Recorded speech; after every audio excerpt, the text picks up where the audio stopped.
Anne-Elisabeth Lemoine recevait l'étudiant et auteur Maxime Yedo, ce jeudi 4 mars dans C'est à vous, venu présenter son livre Génération fracassée, dans lequel il dénonce la façon dont les jeunes sont oubliés dans la gestion de la crise sanitaire par le gouvernement. Face au chroniqueur du talk-show de France 5, le jeune homme de 22 ans n'a pas hésité à pointer du doigt les faibles considérations de l'exécutif pour les jeunes générations impactées par la pandémie, qui sont à son sens trop peu entendues dans les médias notamment.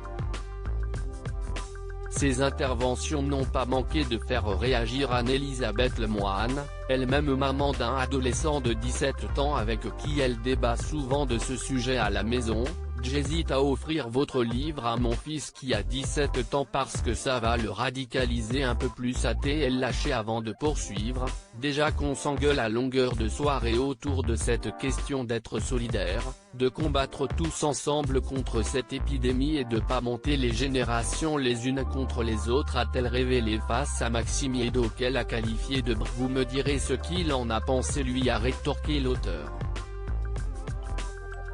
Ah bah il va être d'accord malheureusement, a déploré l'animatrice. Une maman organisée. Anne-Elisabeth Lemoine est l'heureuse maman de 2 fils, Arthur, 17 ans et Vasco, 7 ans, né de son union avec son discret mari l'architecte Philippe Coelho. Dans les colonnes du JDD, la mère de famille s'était confiée sur sa vie privée en dehors de C'est à vous. Elle pointait notamment du doigt la charge mentale qui pèse sur les femmes, elle qui doit s'occuper des courses, des rendez-vous chez l'orthophoniste, des charges à payer, si est-il chaud, avouait-elle. Pourtant si est-il de cette façon qu'elle a réussi à trouver son équilibre, comme des millions de femmes qui travaillent, le soir elle rentre après son émission un peu avant 21h, elle couche son plus jeune fils, puis rejoint son époux et son aîné de 17 ans, pour un dîner, aux alentours de 21h30, 22h.